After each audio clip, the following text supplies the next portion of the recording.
ተያይዞ አንዱ የሚያነጋግረው የደም ፏፏቴ ነው። እዛ የደም ፏፏቴ እንደሚገኝ ይነገራልና ምንድነው እሱ ነገር? ሳይንቲስቶቹ ምን አሉ? ዘፋኙ የበረዶ ግግር ብለውታል። የምድር የበረዶ ግግር ዘፈን ወይም ዜማ ውጪው በረዶ አይነት ነው እንደማለት ብለው ሰይሞታል። ሌላው የሚያነጋግረው ያልተለመዱ ፍጥረታት በአንታርክቲካ እንደሚገኙ ይነገራል። ፍጥረታቶቹ እነማን ናቸው? እንዴት ነው የሚለዩት ምድር ላይ ከምናውቃቸው ከተለመዱ ፍጥረታት? ሌላው የተገኘው ክራዮሎፎሴሬስ የሚባል የዳይኖሰር አይነት ነው። 20 ጫማ ርዝመት ያለው ስጋ በል ነው የተገኘው በ1991 እዛው ትራንስአንታርክቲክ ተራራዎች ውስጥ ነው የተገኘው።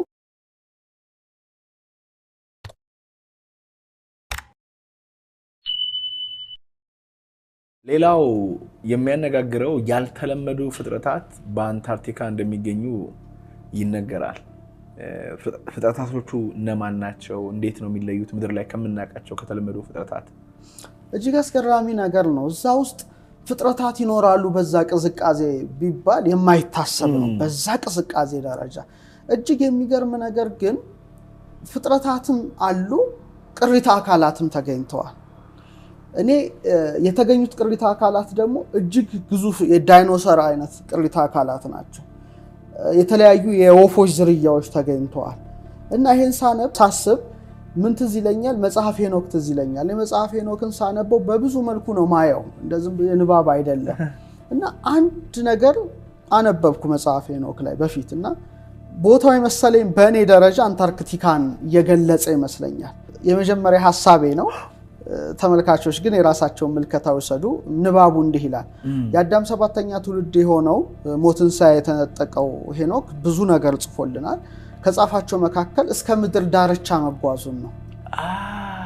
እዛ ላይ ስላየው ነገር እንዲህ ይጽፋል። ከዚያም እስከ ምድር ዳርቻ ሄድኩ፣ በዚያም ታላላቅ አውሬዎችን አየሁ። አንዱ ከሌላው ልዩ ነው።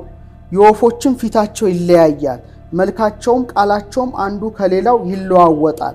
ከነዚያ አውሬዎች በስተምስራቅ ሰማዩ በላዩ ያረፈበት የምድር ዳርቻንና የተከፈቱ ደጆችን አየሁ። ሄኖክ 8 ከ29 እስከ 31 እንግዲህ አንባቢዎች ያነቡ። እንግዲህ የምድር ዳርቻን አይቷል። ሌላ ደግሞ ፖርታል ሳይቷል። የተከፈቱ በሮች፣ የተከፈቱ ደጃፎችን ነው ያለው እኮ ነው። ፖርታል ነው፣ ምንም እንትን እኮ አይደለም እኮ። እና ጫፉ ላይ ነው ያለው፣ ግን መግቢያ ያለው የተከፈቱ ደጆች አሉት ነው። እና እዛ ያያቸው ደግሞ በጣም ትልልቅ አውሬዎች፣ ትልልቅ ወፎች ናቸው፣ መልካቸው የተለዋወጠ። ያየው ደግሞ ሄዶ የምድር ዳርቻ ነው። ምን ልንል እንችላለን? ፖል ነው ይሄ፣ ዋልታው ነው የመጨረሻ ጫፍ፣ እንደዛ ነው ምድራችን ማለት ነው። ስለዚህ ደቡብ ዋልታ እኔ በእርግጠኛነት እንዲህ ነው ባይባልም ግን በእኔ ምልከታ አንታርክቲካ እንደሆነ እገምታለሁ። ምክንያቱም በደንብ ያስረዳኛል። አንደኛ ደጃፎች አይተዋል፣ ዳርቻ ነው፣ ፖርታል ሶች ተመልክቷል፣ የተከፈቱ ደጆች። የሚጠረጠር ነው አሁን ባለው ምንም በጣም አሁን ባለው ምርምር ያ ቦታ እንደዛ ነው። ሄኖክ ግን አስቀድሞ አይቶታል ብዬ እኔ ስለ አንታርክቲካ እንዳየው ገምታለሁ። ይሄ የግል ምልከታ ነው። እና አሁን ሳይንቲስቶች በጣም የሚገራርሙ ነገሮችን አገኙ። ማይታሰብ ነገሮች ነው። አንደኛው ያገኙት አንታርክቶፔልታ የሚባል የዳይኖሰር ዝርያ ነው። ስክሪኑ ላይ ተመልካቾች ሊመለከቱት ይችላሉ። ባለ 6 ጫማ ርዝመት ያለው ታንክ መሰል ይሉታል። ራሱ ኢንካሎሶር ነው። ለምሳሌ ጁራሲክ ፓርክ ላይ ሙቪው አለ አይደለ? እዛ ላይ ጭራ ያለው ዳይኖሰር እዛ ላይ ይታያልና እሱ ተገኝቷል ቅሪተ አካላቱና እዛው አንታርክቲካ ጄምስ ሮስ ደሴት 1986 ላይ መጀመሪያ ጊዜ የተገኘ የዳይኖሰር ቅሪተ አካል ነው እና ይሄ በጣም አስገራሚ ነገር ነውና የዳይኖሰሮች እንደ ግዙፋን አራዊት ነውና ሄኖክ ያለው ይሄ ነው እኮ ቅድም የተመለከት ነው አይደል? በጣም የሚገርም ነውና ከዚያም እስከ ምድር ዳርቻ ሄድኩኝ፣ በዚያም ታላላቅ አውሬዎችን አየሁ ነው የሚለው። የትንሽ እንኳን አላለም፣ ታላላቅ አውሬዎችን አየሁ ይላል። ስለዚህ ታላላቅ አውሬዎች አሁን እየተገኙ ነው ማለት ነው ቅሪተ አካላቸው። ይሄ በጣም ወሳኝ ነው። ሌላው የተገኘው ክራዮሎፎሴሬስ የሚባል የዳይኖሰር አይነት ነው። 20 ጫማ ርዝመት ያለው ስጋ በል ነው የተገኘው በ1991 እዛው ትራንስአንታርክቲክ ተራራዎች ውስጥ ነው የተገኘው እና ስጋ በል ዳይኖሰር ነው። እና የተገኘው ቅሪተ አካሉ ላይ ተነክሷል እና በሌላ ዳይኖሰር የተነከሰ ይመስላል ነው። ስለዚህ ስጋ በልና በጣም አደገኛ የሆነ የዳይኖሰሮች ዝርያ አንዱ ነው። ይህም ተገኝቷል። ሌላው ግዙፍ የፔንግዊን ቅሪተ አካልም ተገኝቷል። ባለ 6 ጫማ ወደ 250 ፓውንድ የሚመዝን ነው። ግዙፍ ፔንግዊን ነው። ሴሞር ደሴት ነው። 2014 ላይ ነው የተገኘው። እንግዲህ የንጉሠ ነገሥት ፔንግዊን የሚባሉ አሉ። ከነሱ በእጥፍ የሚበልጥ ነው። ይሄ ወይን ጠጃማ ቀይ ሊሆን ይችላል። ፒግመንቱን አጥንተው የደረሱበት ደረጃ ነው። ሌላው ሊስቶሮሳውረስ የሚባል ከታላቅ ሞት የተረፈ ወይም ከጥፋት የተረፈ የሚባል የአሳማ መጠን ያለው ረጅም ጥርስ ያለው ሬፕታይልስም ተገኝቷል። ይሄ በመላው አንታርክቲካ ውስጥ የተገኘ ቅሪተ አካል ነው እና በጣም የሚገርም ነው። ሌላው ቬገቪስ የሚባል እንደ ዳክዬ ይመስል ዳይኖሰር ጋር ይያያዛል፣ ግን ለየት ያለ ዳክዬ። ቅድም ሄኖክን ስናይ ታላላቅ አዕዋፍን መልካቸው የተለያየ ነው እንዳለ ይህም ይመስላል። እዛው ቪጋ ደሴት ነው 1992 ላይ ቅሪተ አካላቱ የተገኘው። ምናልባት ከአስትሮይድ የተረፈ የሚል ነው የሳይንቲስቶቹ ምልከታ። ሌላው በጣም ግዙፍ የባህር አውሬዎች ቅሪተ አካል ተገኝቷል። ይህም የሚገርም ነው። አንደኛው ፕሊሲዮሶረስ የሚባል ረጅም አንገት ያላቸው የባህር ተሳቢ እንስሳት ናቸው። ሞሰሶር የሚባል ደግሞ እንሽላሊት የሚመስል በጣም አዳኝ አደገኛ የሆነ ፍጡር ቅሪተ አካሉ ተገኝቷል። ያው በአንታርክቲካ ባህረ ገብ መሬት አጠገብ ነው። እንደው አንዳንዶቹ የሚገርም ሙዝ የሚያክል ጥርስ አላቸው። በጣም ትልቅና አዳኝና ሻርኮችን ጭምር ማጥቃት የሚችሉ ናቸው። የነሱ ቅሪተ አካል ነው የተገኘው። እንግዲህ ህይወት አለ የለም የሚለው ነገር እስከ ቅርብ ጊዜ ሳይንስ ይለዋወጣል ብያለሁ። እዛ በረዶ ውስጥ ምንም አይነት ህይወት አይኖርም የሚል ህሳቤ ነበረ። አሁን ግን ምርምሩ በጣም ሲሰፋ ረቂቅ ተዋሲያን ተገኝተዋል፣ ሼልፊሾች ተገኝተዋል፣ ግዙፍ ስኩዊድ የባህር አውሬዎች ተገኝተዋል። ልክ የመመገቢያ ሳህን መጠን ያላቸው ረጃጅም ሸረሪቶች ተገኝተዋል። እግራቸው ማለት ነው ሳህን የሚመስል በጣም ትላልቅ። አትወድም ሸረሪት እንዴ? ኖ አልጠላም፣ ግን ሳስበው how huge they are እኔ አእምሮ የሚያውቀው ሸረሪት አለ። እነዛ ደግሞ ምን ያህል ትልቅ መሆናቸው ያስፈራል። በርግጥ ሸረሪት ተልቆ ቢመጣ የሆነ ፊልም ነበር ይኖራል፣ ሙቪዎች ይኖራሉ። እና የሚያብረቀርቅ ወርቃማ ፀጉር ያላቸው ሹል ጥርስ ያላቸው ትላትሎች ጭምር ተገኝተዋል። ሌላ የበረዶ አሳዎች ናቸው። ውስጥ ናቸው፣ በረዶ ውስጥ ናቸው ያሉት እና በጣም ብርሃን ፈንጣቂ ነው የሆነው ቆዳቸው። ግን እንግዳ ነገሩ ትልልቅ አይኖች አሏቸው እና ያን በረዶ ተቋቁሞ አሉና በጣም አንታርክቲካ የጠፉ በጣም ታላላቅ አውሬዎች ቅሪተ አካል የተገኘበት ነው። አሁንም በዚህ መልኩ ያሉ ተፈጥሮ ያላቸው የሚገኙበት በጣም ምስጢራዊ አህጉር ነው። እስቲ ስለ ሄኖክ ምን አሰብክ? እስቲ ወደ አንተ ልምጣ። ጠያቂ ልሆንና ያያቸውን ነገሮች ገልጧል። እስከ ምድር ዳርቻ መሄዱን፣ ታላላቅ እንስሳት ማየቱን፣ በጣም የተለያዩ ታላላቅ ወፎችን ማየቱን፣ ይልቁኑ ደግሞ መልካቸው መለዋወጡን፣ ሌላው ደግሞ በስተምስራቅ አቅጣጫ የተከፈቱ ደጆችን ማየቱ ለኔ የሚገርመኝ መጀመሪያ እንዴት ሄደ ነው። ፈርስት እንደኛ ሄኖክ ሰው ከሆነ መጀመሪያ እንዴት ሄደ? ምክንያቱም አሁን ባለው ቴክኖሎጂ እንኳን ወደዛ መሄድ በጣም አዳጋችና አስቸጋሪ ነው። ግን ያኔ እንዴት ሄደ? ሁለተኛው ነገር ደግሞ አይኖቹ ልክ እንደኛ ነበሩ ወይ? እኛ በምናየው አይን ነው ያየው እነዚህን ፍጥረታት ሳይፈራቸው እና ፖርታሎቹን ራሱ የተገነዘበው በነዚህ አይኖች ነው ወይስ ሌላ አይን አለን? ፕላስ ደግሞ ከፖርታሉ ደግሞ ወደዛ ቢሄድ ምንድነው ያለው? ሄኖክ ሞትን አላየም ተነጥቋል ይባላል።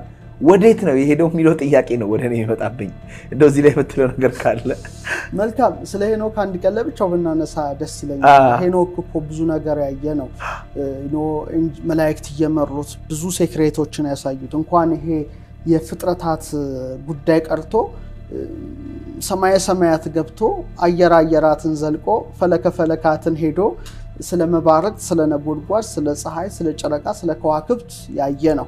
በምን አይኖች አየው ለሚለው ነገር አይን ብዙ ነው። ባለፈው ስለ 7 አይኖች አንተ ፖድካስት ጋር ሳናወራ አንቀርምና አይነ ነፍስ የሚባል አለ። አይነ ነፍስ ግዙፋኑን ማየት ይችላል። እቺ ወርድ ቁመት ጥልቀት የምትላት አይንህ እንደዚህ አይነት ደረጃ ላይ ያይ ይችላል። በጣም የገዘፉና የረዘሙ ብሄሞትን፣ ሌዋታን የመሳሰሉ አውሬዎችን ጽፏል እና ሊታዩ የሚችሉት እንደ ኢትዮጵያ ሊቃውንት እይታ በአይነ ነፍስ ነው። ያኛው አይነ ሲከፈት ዳይሜንሽኑን በዛ ልክ ሁላችንም አለን ግን አይነ ነፍስ አለ ችግሩ በርቷል አልበራም ያ ካልበራ ልታይ አትችልም ኦሬዲ ተጨፍኗል የሰውነት መብራት አይን ናት ነው አይን ጨለማ ከሆነ ሁለንተና ጨለማ ነው አይን ከበራ ሁለንተና ብሩህ ነው ይሄ ከተከፈተ ረቂቅ አይን በመሆኑ ረቂቅ ነገሮችን ልታይ ትችላለህ እንደ ሄኖክ ማለት ነው በሶስተኛው የሄኖክ መጽሐፍ ግን እዛ ላይ ባልገባም ሶስት አይነት የሄኖክ መጽሐፍት አሉ አንደኛው ኢትዮጵያው ነው ትልቁና ኦሪጂናሉ ነው ዋናው ማለት ነው አሁን ኢትዮጵያዊ 80 ዱ ላይ ያለው አዎ መጽሐፍ ሄኖክ እሱ ዋነኛው ነው ያው ጄምስ ብሩስ የወሰደው ነው ሁለተኛው የስላቮኒክ ቅጂ የሚባለው ነው ስላቮኒክ ቨርሽን የሚባል ነው ሶስተኛው ደግሞ የዕብራይስጥ ሄኖክ የሚባል ነው እሱ በኋላ እንደተጻፈ ይነገራል እኔ ሶስቱንም አንብቤያቸዋለሁና የቱ በጣም ተመቸ ያው እንግዲህ ጥንታዊው ይሄ ነው ሁሉም የራሱ የሆነ ብዙ አንድ ነገር ስታነብ በብዙ መልኩ ነው ፊሎሎጂስት በመሆኔ በተለያየ አንግል ነው ማየው ለኔ ጥሩ ነው ሁሉ ፊሎሎጂስት ምንድነው ጥንታዊያት መጻሕፍቶችን የሚመረምር ሳይንስ ክፍል ነውና እንደገና ደግሞ የዕብራይስጡን የሄኖክን ሳይ 300 በላይ አይኖች ተሰጡት ይላል እዛ ላይ ነው ይሄ የዕብራይስጡ አይሁዶቹ የጻፉት አለ እና አንዱ በመንፈስ የነሱ ራባይ ተነጥቆ ሲመለከተው ሜታትሮን የሚባል መልአክ ደረጃ ደርሶ እነዚህ ሁሉ አይኖች ተሰተውት ያይ ነበር የሚል ነው የነሱ ነው እሱ ላይ ተመለከትኩት ነው ሌላው እነሱ ላይ ተመለከትኩት ለምሳሌ መጀመሪያው ቀዳማው አዳም አይኑ እንደዚህ አይነት አይን አልነበረም ነው በጣም በርቀት ማየት የሚችል አይን ነበር ነው ያኛው የተከለከለውን ዛፍ ሲበላ አይኖቹ ተከፈቱ ሲል ያኛውን አጥፍቶታል ነው የነሱ እይታ ነው እኛ ብዙ በዚህ የተጻፈ አላገኘውም በእነሱ ግን ትምህርት አይኑ በጣም ከጫፍ እስከ ጫፍ ማየት ትልቅ ኃይል የነበረው ነበር ነው ሚሉት በእነሱ ስለዚህ የሄኖክን ስንመለከት እኔ በጣም የሚደንቀኝ የምድር ዳርቻ ብሎ የጠቀሰው ኦሬዲ ፓውል እንደሆነ እናውቃለንና አንደኛ አሁን እየተገኙ ያሉትን ታላላቅ አውሬዎችን መጥቀሱ ወፎችን መጥቀሱ ደግሞ መልካቸው የተለያየ ነው እንዳለ አይናቸው ትልልቅ የሆኑ ምናምን ክሬቸርስ ፍጥረታት መገኘታቸው ቅሪታ አካላቸው ይሄ ልዩ ያደርገዋል እና የተከፈቱ በሮችን ማየቱ ይሄ ነገር ለኔ በጣም ትልቅ ትርጉም ያለው ነው ምናልባት እንደሚባለው ከሆነ ወደ ሌላ መተላለፊያ አንድ ፖርታሎች እንደሚሆኑ በሄኖክ መጽሐፍ እናውቃለን በጣም ያስደንቃል ግን አሁን እንደው ከርሳችን እንዳንወጣ እንበልና ኦፍ ኮርስ ይገናኛል አክቹአሊ ማለት ነው ብዙዎቹን ያወራሉ አንዳንድ ቦታዎች ላይም ኮንስፒሬሲ ቲዮሪስቶችም ይናገራሉ ፖርታል እንዳለ ማለት ነው ግን ፖርታሎቹ ምን እንደሆኑ መረዳት እንችላለን ምናልባት በሚቀጥለው ጥያቄዎች ላይ ላነሳቸው ይችላል ምክንያቱም ወደዛ ተጓዝና ይሄንን አየን የሚሉ አካላት ስላሉ እስቲ እንመለከታቸዋለን ከዚህ ጋር ግን ተያይዞ አንዱ የሚያነጋግረው የደም ፏፏቴ ነው እዛ የደም ፏፏቴ እንደሚገኝ ይነገራልና ምንድነው እሱ ነገር በጣም አንታርክቲካ ልዩ የሚያደርገው የደም ወንዞች እዛ ላይ መገኘታቸው ፏፏቴዎች መፍሰሳቸው ነው እንግዲህ ቦታው ምስራቅ አንታርክቲካ አካባቢ ነው ቴለር ግላሲየር ይባላል የማክሙርዶ ደረቅ ሸለቆዎች አካባቢ የሚገኝ ነው እና በጣም አስፈሪ ነው ሲታይ ራሱ እና የተገኘው በ1911 ጂኦሎጂስት ግሪፍ ቴይለር ነው በበረዶ ግግር በተለይ በረዶ ውስጥ ያለ ስንጥቅ አለ እና ወደ ቦኒ የሚባል ሐይቅ የሚፈስ ደማቅ ቀይ ፏፏቴ ነው እና ያስፈራል አይነት ደም ነው ቀይ ነው በጣም ቀይ ነገር ደም ይባላል ግን እስቲ በደንብ እናየዋለን እና ማለት ለምሳሌ ከቁስል ወር ከተሰነጠቀ አካል የሚፈሳል አይደል እንደ እንትን አይነት ከበረዶ ውስጥ ሲፈስ የሚታይ ደም ፏፏቴ ነው አንታርክቲካ ያለው እና ናሳ በጣም ይሄን ፏፏቴ ያጠናል በጣም ኢንተረስት አለው እዛ ላይ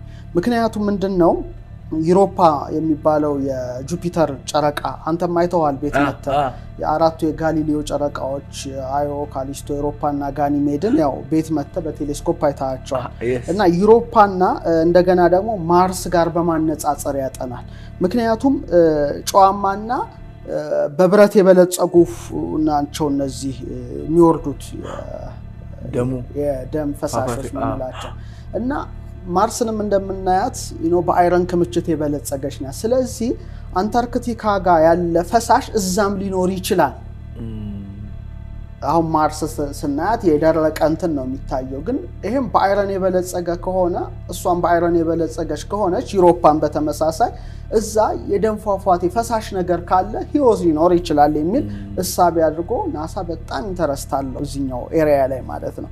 እንግዲህ ይሄ ነገር እንዴት ሊፈጠር ቻለ የሚለውን ነገር ስንመለከት እንግዲህ በአንድ ወቅት ጨዋማ ሐይቅ የነበረ እንደሆነ ነው ሳይንስ ሰዎች የሚናገሩት። በአሁኑ ወቅት ግን በሐይቁ አናት ላይ የበረዶ ግግር ስለተፈጠረ ያው አካባቢው በተወሰነ መልኩ እየተገመሰ ቆይቷልና ከመሬት በታች ማለት ነው ከመሬት በታች ወደ 400 ሜትር ርቀት ላይ ያለ ባህር ነው። ከጊዜ በኋላ ደግሞ ወደ ጨዋማነት ወደ ጨው ባህር ተለውጧል። በአሁኑ እንግዲህ ከባህር ውሃ በ3 እጥፍ ጨዋማ ስለሆነ መቀዝቀዝ ወይም መርጋት እንደማይችል ተደርሶበታል። ግሌር ሲመረምረው ምናልባት ይሄ ነገር ቀይ አልጌዎች ያመጡት ሊሆን ይችላል የሚል ነው የሳይንስ ሐሳብ። እንግዲህ ሳይንስ ይሻራል ሁሉ ጊዜ ሊቆም አይችልም እና በኋላ ግን በቀይ አልጌዎች ምክንያት እንዳልተፈጠረ ተረጋገጠ። ጨዋማ ውሃ ነው እና ደግሞ በብረት ሀብት እጅግ የበለጸገ ስለሆነ ኦክሲጅን እና የፀሐይ ብርሃን ሙሉ በሙሉ የሌለበት ነው። በዚህ ምክንያት እንግዲህ ከአየር ጋር በሚገናኝበት ጊዜ እንደዚህ አይነት ኦክሲዳይዝ የሆነ እንደዚህ አይነት ነገሮች ተከስተዋል ይላል የሳይንስ ምልከታ። ስለዚህ ከጨዋማ ውሃና ከብረት ክምችት የተነሳ የሚፈስ ያ ደግሞ መልኩን እንደዛ እንደሰጠው አድርጎ ያው ሳይንስ ይናገራልና አስፈሪ እይታ ነው ሲታይ። ግን እውነት ለመናገር በሄሊኮፕተር ሆነው ወደ ሮዝ ባህር ሲጎበኙ በአካባቢው መርከብ በደንብ ይታያልና ምናልባት በስክሪን ለተመልካቾቻችን ልናሳየው እንችላለን። እንግዲህ የሚንዠቀዠቅ የደም ጎርፍ ይሉታል። ስለዚህ ምናልባት በብረት የበለጸገ ውሃ በግግር በረዶ በስንጥቅጥቅ ውስጥ ሰርጎ ከአየር ጋር በሚገናኝበት ጊዜ ብረቱ ያው በኦክሳይድ አማካይነት ዝጎ ይህን ቀለም ያፈሳል አይነት ነው የሳይንስ ምልከታ። ይሄ አሁን ያለው ሳይንስ የደረሰበት ነው። እኔ ግን በተለየ መልኩ አየዋለሁ እንዳይም ደግሞ ይፈቀድልኛል አይደል? ሁሉ የራሱ እይታ አለው። ባለፈው ትዝ ይልህ እንደሆነ በመሬት ክፍት ናትና በጣም ብዙ ፍጡራን እንደሚኖሩ 2 መርሃ ግብር ሰርተናል። አንዱ ምንጭ ያደረኩት ትልቁ በኢትዮጵያ ያለው ነገረ ማርያም የብራና መጽሐፍ ነው የሚል ነግሬ ነበርና ተመልካቾችም ይተርጎምልን ያሉ አንተ አነሳስታቸው አስተያየት መስጫው ላይ ሲሉ ነበር። እዛ ላይ ሳነብ በጣም የሚገርምህ ነው። እነዛ ስርወ መንግስት 14ቱ ያሉበትን ስትጓዝ አካባቢውን ጠቅሶታል መጽሐፉ። እመቤታችን ማለት ነው ሲያስጎበኛት መልአኩ እነዚህን ነገሮች አሳይቷታል እና ምን ይላል? ግዕዙን ባነበው ልተርጉምልህና መራህን ወአብጽሐን ይሃባህሎ መዝገበ በረድ እና መርቶ መልአኩ የበረዶ መዝገብ ያለበት ቦታ ደረሰኝ ነው። ይሄ በጣም ይገርማል እና ራሱ ባለፈው ትዝ ይልህ እንደሆነ ቦታውን እጠረጥር እችላለሁ ከጽሁፉ ተነስቼ ነው ማለት። አሁን ለምሳሌ ሄኖክን ሳነብ እስከ ምድር ዳርቻ መሄዱን በጣም ታላላቅ አውሬዎችን መመልከቱን ሳይ እና ደግሞ የተከፈቱ በሮችን ሳይ አንታርክቲካ እንደሆነ ጠረጥራለሁ። በኔ እይታ ነው ይሄ የኔ እይታ ነው ፐርሰናል ኦፒኒየን ይፈቀድልኛል። ከዛ ምን አለ ወሐለፈትም ህየኒ ወበጻታ ባህሎ መዝገባ ሳህቲያ ከዛ ታልፍና ደግሞ የውርጭ በጣም ቀዝቃዛ ውርጭ ያለበት ቦታ ላይ ትደርሳለሽ ነው። ከዛ ምን ይላል ወሐለፈትም ህየኒ ወበጻታ ባህሎ ባህር ዘደም የደም ባህር ያለበት ቦታ ላይ ደረሰች ይላል።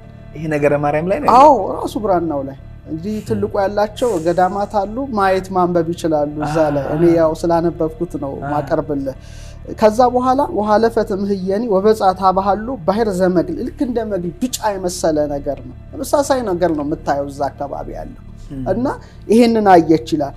ከዛ በኋላ አለፈችው ያንን ቦታ ስታልፍ ወሐለፈትም ህየኒ ወበጻታ ባህሎ መዝገበ ጽልመት ዘውስቴቱ በርባሮስ ዘይክሉ አይላፍ ፀሐይ አብሮሆቶ ይላል። ዘልም ያለ ጨለማ ምድር ደግሞ በዛ በኩል ስታልፍ በርባሮስ የሚባል እልፍ አይላፋት ፀሐይ ጨለማው መክፈፍ የማይችሉበት ቦታ ላይ እንደደረሰች ይጽፋል። ከዛ ወሐለፈት በህየ ይላል በዛ አለፈች ወረዱ መትይተምር ወደ ምድር ውስጥ ወረዱ ወሬ የተአሰርተ ወአርባይተ መንግስታተ 14 ኪንግደም ተመለከተች ስርወ መንግስት ዛል። እኔ ይሄን ሳነብ በጣም ቆይቷል እኮ በጣም እንግዲህ መጽሐፍ 10 ምናምን ዓመት በፊት ነው ያነበብኩት ብራናውን ሳስታውሰው እና ድጋሚ ሪቫይዝ አረኩት ይሄን ነገር ካንተ ጋር ቃለ መጠይቅ ሳደርግ ድጋሚ እንዳነበው ድል ገጠመኝና እጅግ ያስገርማል እና ተጓዘች የበረዶ ዓለም ውስጥ እንደገባች በጣም ቅዝቃዜ ያለበት በዛም ደግሞ የደም የሚመስል ፈሳሽ ያለበት ቦታ ለመግል ከሰውነት እንደ እዥ እንደሚወጣ አይነት ነው እዛ ደግሞ ስታልፍ ያን ጌቱን ስታልፍ ጨለማው ምድር ላይ ያንን ስታልፍ ደግሞ 14 ሰው መንግስታትን ሌላ መትይተ ምድር እኮ ነው የሚለው ወደ ታች ባለፈው አይተናል 14 ናቸው እንደገና ደግሞ የውቅያኖስ ከርሳለ ውቅያኖስ ይላል የውቅያኖስ ሴንተር መሃሏ ሆዷ እንደማለት ነው እዛው ውስጥ ደግሞ 14 ስርወ መንግስት ሳይችላልና መልካቸውም የተለያየ ነው ብሎ ይሄ መጽሐፍ ይጽፋል እንግዲህ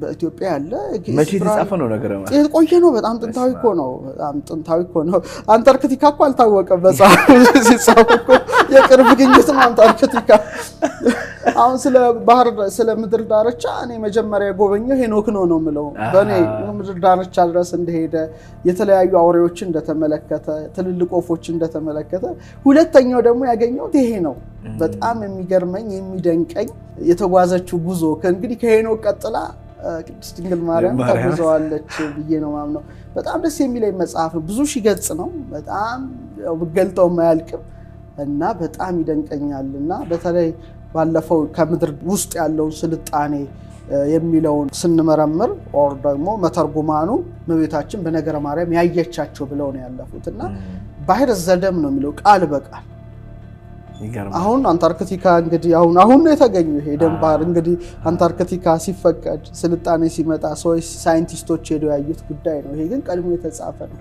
እና ዳርቻ ነው የሚጠቅሰው ዳርቻ ነው ከዛ በኋላ ግን ሄኖክ እንዳለው የተከፈቱ በሮች አየሁ አለ እሷም በዛ ስትገባ ነው 14ቱ ስርወ መንግስት ያየችው በጣም ብዙ ነው ለኢማጂኔሽናችን ይከብዳል እቺ በ3D የሆነ ወርድ ቁመት ጥልቀት ግን ለአይነቱ ይገባል በደንብ እንደሚገባ አምናለሁ ዋናው ደግሞ አምላካችንም ሊገልጥልን ይገባል እንድንረዳው ግን ትምህርት ማለት ዶቶቹን ኮኔክት ማድረግ ነው አሁን አንተ ሳይንሱን ከጥንታዊው የሀገራችን ጥበብ ጋር ኮኔክት it makes sense እንግዲህ ጆሮ ያለው ይስማ ነው እናቶቻችን አባቶቻችን ምን አይነት ጥበበኞች እንደነበሩ መሳሪያ ሳይኖር ሄሊኮፕተር ሳይኖር ላብራቶሪ ሳይኖር ድሮን ሳይኖር በምን አይነት መንፈሳዊ ቴክኖሎጂ ይሄንን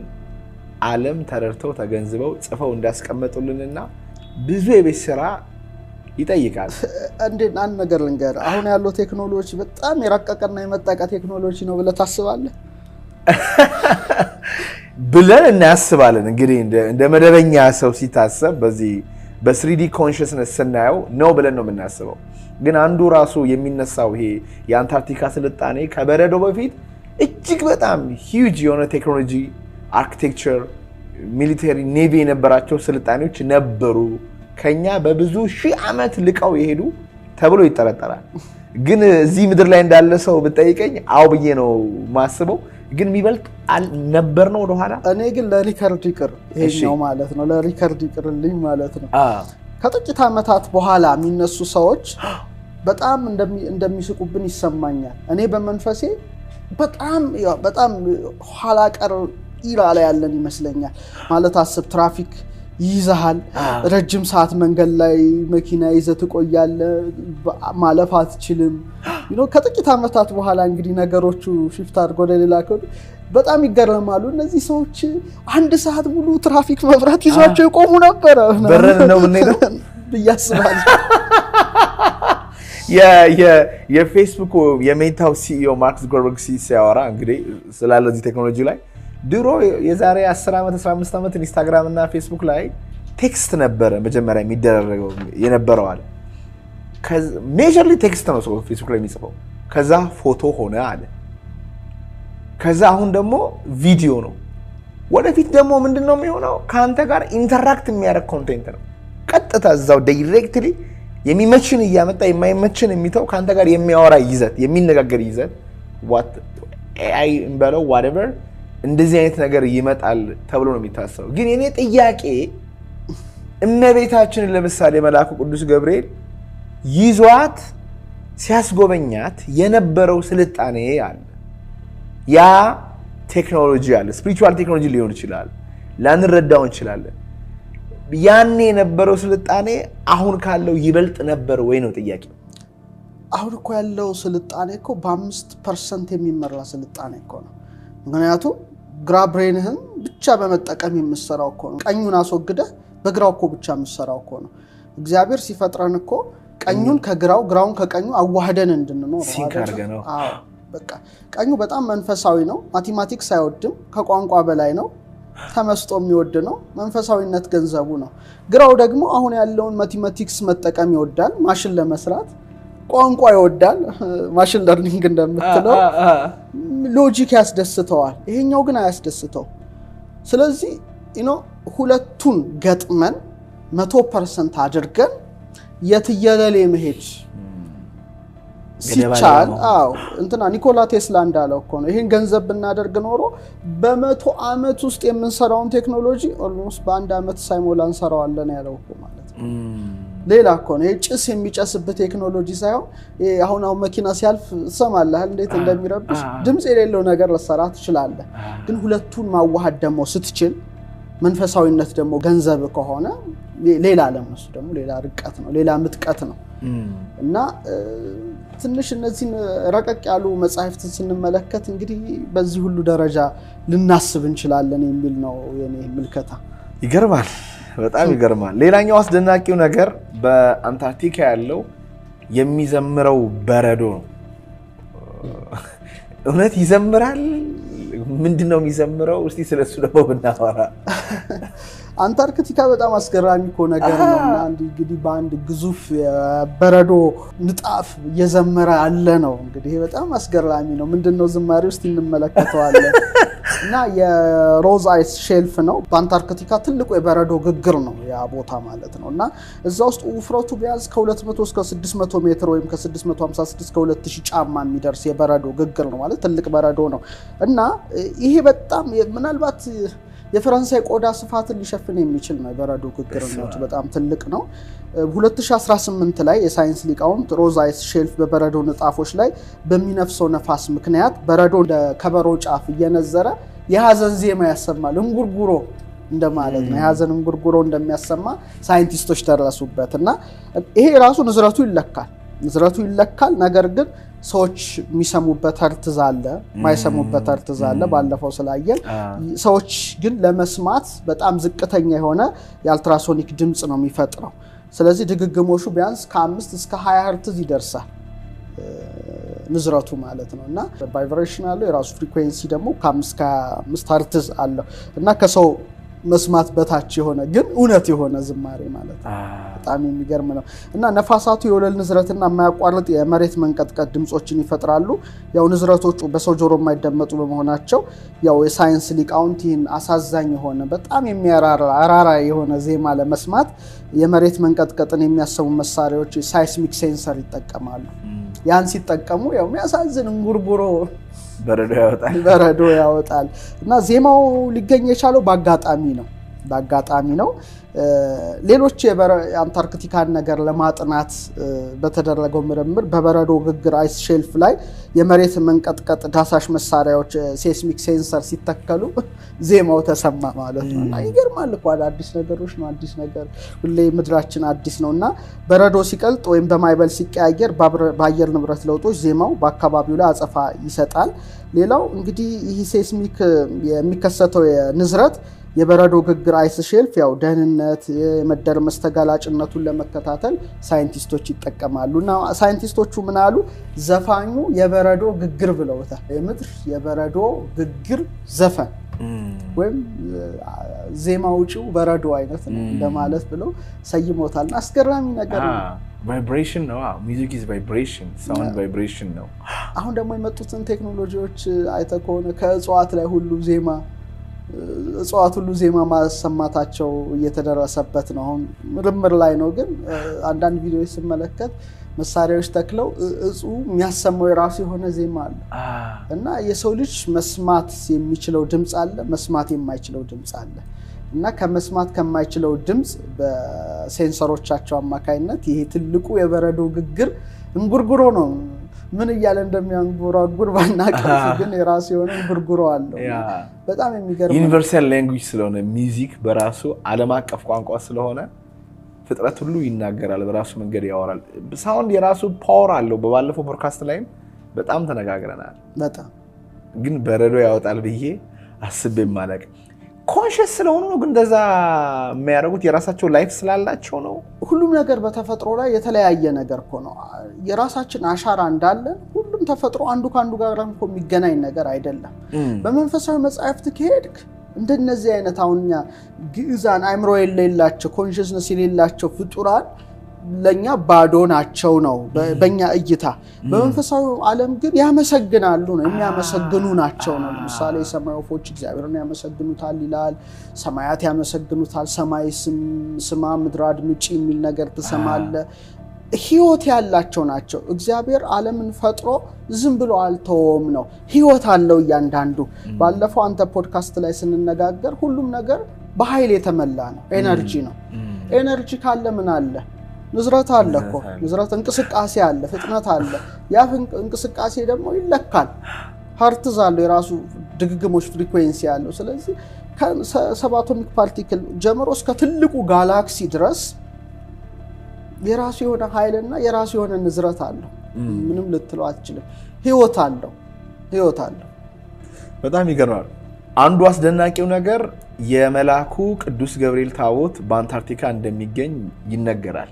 ነገረ ማርያም ላይ ደግሞ እመቤታችንን ቅዱስ ገብርኤል ነው ያስጎበኛት። ይሄ ከዛ ጋር ይገናኛል። እስኪ ስለዛ ታቦት መጀመሪያ እናወራ። ስለሱ ማለት ተመልካቾች ብዙ ማወቅ ይችላሉ። መጽሐፍም ተጽፏል።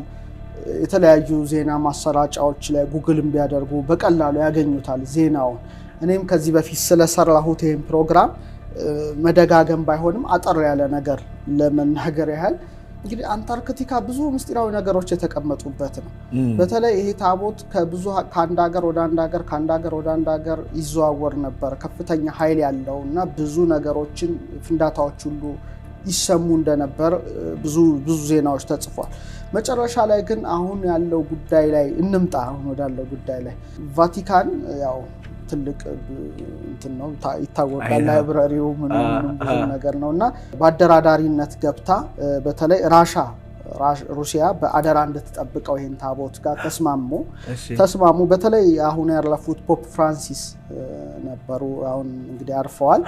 ከራሻ ኦርቶዶክስ ቤተክርስቲያን ፓትሪያርክ ኪሪል ጋር ነው የተገናኙትና በዚህ ጉዳይ ማለት ነውና የሮም ካቶሊክ ከራሻ ጋር የተገናኘችው በዚህ ጉዳይ ከ962 ዓመታት በኋላ ነው የተወያዩት እና አገናኝቷቸዋል ማለት ነው። ለመጀመሪያ ጊዜ ሽፋኝ የሰጡት ነገሩ ከባድ ስለሆነ ከሃጊያ ሶፊያ ተርኪ ያለችው ማለት ነው በተሰረቀ ጥንታዊ ብራና መጻሕፍት ዙሪያ እንወያይ የሚል ነበረ ለጊዜው ማለት ነው። በኋላ ግን ያው የቅዱስ ገብርኤል ታቦት እንደሆነ ታወቀ እና የሩሲያ የባህር ኃይል መርከብ አድሚራል ቭላዲሚርስኪ ያው ታቦቱን ለደህንነት ወደ አንታርክቲካ ነው ያጓጓዘው። እንደ ዜና ማሰራጫዎች ነው። በተለይ ደግሞ በንግስት ሙድላንድ በተሰየመው የናዚ ቤዝ በኋላ እናነሳዋለን። በጣም ይወራለት ቤዝ ነው። ከዩፎ ጋር ተገናኝተውበታል ይባላል። ብዙ ነገሮች ከኤሊያኖች ጋር ተገናኝተዋል ብለው በሚጠረጠርበት የናዚ ቤዝ 211 እዛ ላይ ነው ታቦቱ የሄደው ነው የሚባለው። እንደ ዜና ማሰራጫዎች ሄደን ስላላየን ማለት ነው። ሌላው ቅድስት ሥላሴ ያለ ቤተክርስቲያን የራሻ ኦርቶዶክስ ቤተክርስቲያን እዛ አንታርክቲካ አንድ ብቻ ነው ያለው።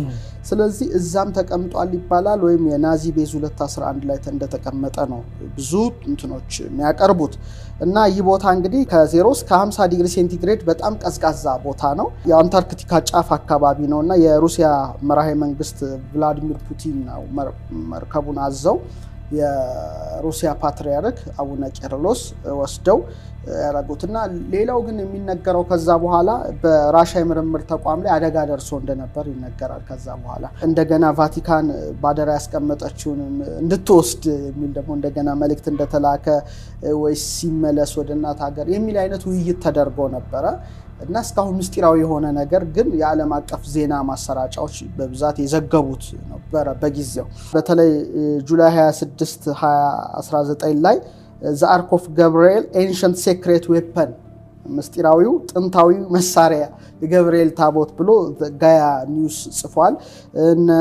ዴሊ ስታር ምናምን እዚህ ነገሮች በጊዜው ጽፈውት ነበርና እስካሁን እንቆቅልሽ ነው እሱ ነገር እና ለምን ተቀመጠ እንዴት ተቀመጠ በምን ምክንያት ተቀመጠ አንዳንድ ሰነዶች እኮ እንግዲህ ክላሲፋይ ሆነዋል ክላሲፋይድ ሁሉ ልታውቃቸው አትችልምና ይሄኛውም አንዱ ምስጢራዊ ነገር ነው። በተለይ ከነገረ ማርያም ጋር ኮኔክት የሚደረግበት መንገድ ቢኖር ለምርምርም ጥሩ ግብዓት ይሆናል ብዬ አስባለሁ። ሌሎች መጽሐፎችን ቢገኙ ጥሩ ይሆናል። ለሰው ልጆች እንግዲህ መረጃ ያስፈልገናል። ብዙ ማናቃቸው ጉዳዮች አሉ።